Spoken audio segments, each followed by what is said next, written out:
You would even fight him today? You win your fight. If he said, hey, Manny, I want to fight, you gonna fight? Oh. Even here.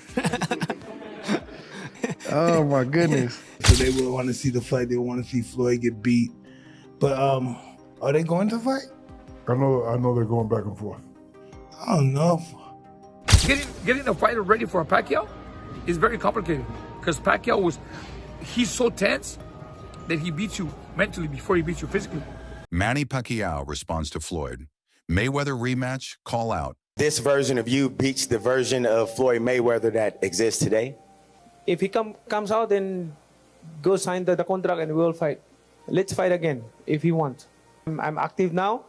I don't pick my opponent. I don't, I fight them. Sending shockwaves through the boxing world as fans erupt in anticipation of what could be one of the biggest comebacks in combat sports history. Who you think will win and why. And what people want to see that fight now. Well, listen, people are all going to hate on Floyd, so they will want to see the fight. They want to see Floyd get beat. But are they going to fight? I know they're going back and forth. I don't know. Yeah, I don't think they would matter. If he wants to make some money, Floyd want to make some money. He wants to make some money, he could fight your guy Jake Paul. With the Filipino legend making it clear that if Floyd Mayweather truly wants a second fight, Floyd Mayweather, why isn't he in the top 5? Floyd Mayweather, he's running the whole 12 rounds and he won the fight. Manny, who are the top 5 fighters you ever fought, you think?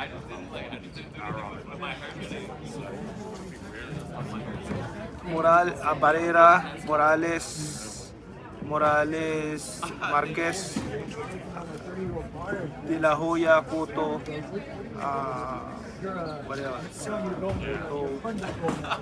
Margarito. Why no Floyd Mayweather? Why not Floyd Mayweather? Why isn't he in the top 5? Floyd Mayweather, he's running the whole 12 rounds and he won the fight. How is that? I mean, I feel sorry to the fans because the fight is boring. The fight is boring. Like, that's not the fans are expecting to us. I mean, as a fighter, if I'm a fan, of course I want to see a good fight, like changing fight, not a passion show. he's more than willing to step back into the ring and settle unfinished business, igniting talks of a potential blockbuster rematch between two of the sport's most iconic figures. In Sal's life, every night Sal would call me. We would chat and he would read me the Bible. Sal's main concern always was whether he was going to go to heaven or not. He said Pacquiao, who last fought in 2021 against Yordenis Ugas, has repeatedly stated that he still feels in great shape. Another one, it's the ring champs, and we're sitting down with our guy, your favorite fighter's favorite fighter, Mr. Roy Jones. What's happening, my brother? How y'all doing? Good, man. Good? Thank you. Lots to talk about, a lot going on in the sport. I want to get right into the Pac-Man, right? The legend, the Hall of Famer now. You share that title with him. 46 years old. If anybody can be this age and upset, a guy like Barrios, a younger guy, is it Manny? Could it be Manny? It's definitely Manny, and the reason being is because Manny is never stationary. Right. Manny is always on the move. You understand me? What has happened in boxing is a lot of people have lost the art of footwork. Right. You understand me? Not many people have footwork. Right. So if you see a guy go out and box like you'll never see in today's time too often, a guy go out and box like Sugar Ray Leonard boxed Marvin Hagler. Right. He moved around, he fought when it was time, he moved when it was time. He understood how to use the whole ring to get a victory. Now guys don't do that. Pac-Man, fortunately, is one of those guys who knows how to use the ring. So he don't stand in just one place and fight. With that being said, if his legs can hold up for 12 rounds, he's the guy to do it. So I'm glad you said that because I understand William Skull, when he fought Canelo, that was bad. Mm-hmm. That was too much moving. That's too much moving. Now, that was bad. Yeah. It was worse than when it was Lara and Canelo. Mm-hmm. That was just horrible. But now that people are saying this no running thing, no other fighter be running. No fighters not running, they're moving. Yes. So how do you feel about when people call that running? Some fighters run. Skull He's was not the only runner. Skull was bad. Not like that, bro. So that was horrible. So the way I feel about that is like this. Even though you run, at some point you gotta make a stand. You can't run from me all night and say you beat me. And capable of competing at a high level. And in his latest response, he emphasized that he doesn't see age as a barrier. You got a lot of slack for saying Manny Pacquiao is a better pound-for-pound fighter than Floyd Mayweather. I actually disagreed with you. Pacquiao wasn't able to make flyweight. He was a flyweight who won the lineal championship. So if that's not the most, or one of the 2 or 3 most impressive things in the history of boxing, the fact that he could move up, give me an example of another flyweight who was the lineal champion, moved up, won a bunch of titles in between, and then was that good as a welterweight. Pacquiao won lineal titles, indisputable, that's the man who beat the man, or else putting belts together.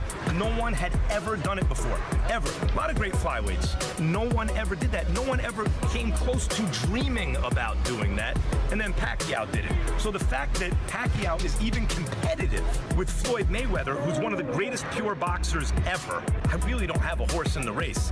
I always thought Mayweather was gonna beat Pacquiao. I never thought Pacquiao was going to be. But rather as a motivation to prove himself once again, reminding the world of his unmatched work ethic, his legendary career that spans over 2 decades, and his willingness to face any challenge, no matter how big. Manny would be competitive with any of those people, and I think Romero, who is less of a boxer than this guy that Manny just fought, would be ideal for Manny, and I give Manny a good chance to win against Romero. While also making subtle jabs at Mayweather for taking exhibition fights instead of real competitive bouts, suggesting that if Floyd is serious about proving he's still the best ever, then facing Pacquiao in a sanctioned professional match is the only way to do it. Such a long time. How does the new weight compare to Pacquiao when you prepare for him? You know what? He's more of a basic fighter than Pacquiao. I mean, Inoue is just a right there fighter. He's in front of you. And Pacquiao, you know what? The difference between him and Pacquiao is it's a lot, because getting a fighter ready for a Pacquiao is very complicated, because Pacquiao he's so tense that he beats you mentally before he beats you physically. And Inoue don't. Inoue is right there. He comes to fight. Pacquiao was a fighter that drains you because you don't know when he's gonna come in and when he's not. I remember when he fought Bradley in the 3rd round, second fight or first fight, he was tired, and I told him it's not the physical, it's the mental, because Pacquiao is always keeping you on your toes, you know, and that's the difference. Pacquiao was very elusive, and he drained you mentally before he beat you physically. And Joel, last one for me, man. You played a big role when Bivol upset Canelo. You helped out in that camp. You know what? When he came to me, I had already trained the Turkish guy, Abdi Yildirim, for him. I know Canelo. I'm Mexican. You know, I was in my career. You know, growing up as a Mexican fighter, I know the goods and bads of a Mexican fighter, and I know Canelo, and I knew Canelo's weaknesses and how you can frustrate him. You frustrate Canelo, you beat him. You frustrate him first. When they came to me and said, "Okay, we're gonna train Canelo, train Bivol, and we want you to be part of the team. Let's go part of the plan. What does he need?" And we started putting things together in the gym. You know, we started working on it. And one of the main keys was keep jabbing him, keep jabbing him, keep jabbing him. Don't stop jabbing. That's what Canelo always tries to hit you in the arm to wear you down. And if you watch the fight, I had a bag of ice all the time on his arm for the whole fight. In the 2nd round, I know facial expressions. When Canelo was trying to get in and he couldn't get in, and tried and coming back, and he started making different. I said, you know what? He's frustrated. Keep jabbing him. Keep him away. There was a point where they wanted to send. The rivalry between these 2 Hall of Famers dates back to their 2015 showdown, which was billed as the fight of the century. But many fans felt underwhelmed by the outcome, especially since Pacquiao revealed afterward that he had fought with a shoulder injury, leading to endless debates about what could have been if both men were at 100%. And now, with talks of a rematch heating up, There was a few things that I noticed. Like I felt like at times, and maybe this will get better now that he's, doing he said that he's going to come back, that he's eyeing maybe October, November this year to come back again in another fight. He's more consistent. I know when you're older, it's like the old saying, like, you got to use it so you don't lose it, Right. He did seem off balance at times when he was throwing his punches. Was something that, like, hey, Manny usually isn't as off balance as he was. From a pure trainer's perspective, Abel, what did you see there that made you think, like, oh, he doesn't look like the same Manny from 4 years ago, from 8 years ago? It was like in the past when he was in his, I'm not gonna say his prime, but he was in his better state. It was like maybe he just came into camp. That's the Manny that I saw. Maybe he just came into camp. It's the first week in camp. It's the first sparring session, and that's what he looked like in the fight. I'm sure as camp goes on, second and third and fourth and fifth and sixth week, Freddie's going to get him sharper. Freddie's going to get him faster. Freddie's going to do all the things that are necessary to get him pinpoint sharp. This time it was like he just came into camp. That's what the fight looked like to me. And it's not only Manny, it's every fighter. It's all my fighters. It's all, I'm sure, Freddie's fighters. It's everybody's fighters. When they first come to camp, that's why they're in camp for 6, 7, 8 weeks, because it gets better and better and better, and hopefully you peak at the right time. So this looked like maybe the second week in camp. He had 2 months, but yeah, he had not had a serious camp. 6 years. Yeah. And 2 months is not enough for 6 years of really. Oh, 4 years. 4 years. Or 4 years being away from Freddie. Yeah, he can do that things at home, but it's not the rigors that Freddie's going to put you through in the gym. It just amazes me that he still wants to do this at 46. You'd think like he's had like 70 fights. Like you would think like, hey, you know what? I'm almost, 50 years old, 4 years away, even though that's still a long time. Like, I don't need to take punches like this anymore. Like, I've accomplished so much. Pacquiao seems eager to rewrite history and give fans the war they've always wanted, further declaring that this isn't just about money or fame, but about legacy, competition, and delivering a fight that defines an era. Mayweather, on the other hand, has been teasing fans with his comments about potentially returning for big money fights, and while he has been enjoying his time in the exhibition circuit, taking on YouTubers and MMA fighters for massive paydays, Pacquiao's response puts the pressure squarely on him to step up and take on a legitimate boxing challenge, sparking intense speculation about whether Floyd is willing to risk his perfect 50-0 record against a rejuvenated and highly motivated Pacquiao, especially considering the massive global attention and revenue such a rematch would generate. Boxing experts have been quick to weigh in, noting that while both fighters are well past their primes, their names still carry unmatched star power.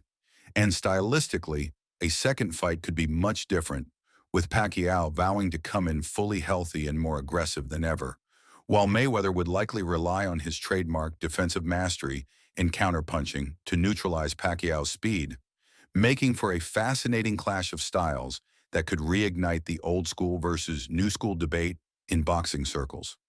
Furthermore, Pacquiao's camp has hinted that talks could move forward quickly if Mayweather's side is serious, emphasizing that Manny remains fight-ready thanks to his rigorous training regimen and active lifestyle, which has kept him in exceptional shape even during his time away from the sport, while also acknowledging that this would be about giving the fans closure for a rivalry that still feels unfinished. The hype surrounding this potential fight has exploded across social media, with fans worldwide sharing their excitement, debating who would win, and calling for the match to take place in iconic venues like Las Vegas or even in the Middle East, where massive purses could make this the richest fight in history. And as Pacquiao's bold words echo through the boxing world, one thing is certain: if Mayweather accepts the challenge, this rematch would not only break records but also deliver the kind of spectacle that defines boxing greatness, cementing the legacies of two of the sport's all-time best in one final, unforgettable showdown. So that's all from today's video. If you enjoyed it, remember to leave a like, subscribe, and ring that bell icon so you never miss our upcoming videos. And don't forget to share your thoughts in the comments section. Stay tuned, and we will catch you in the next video.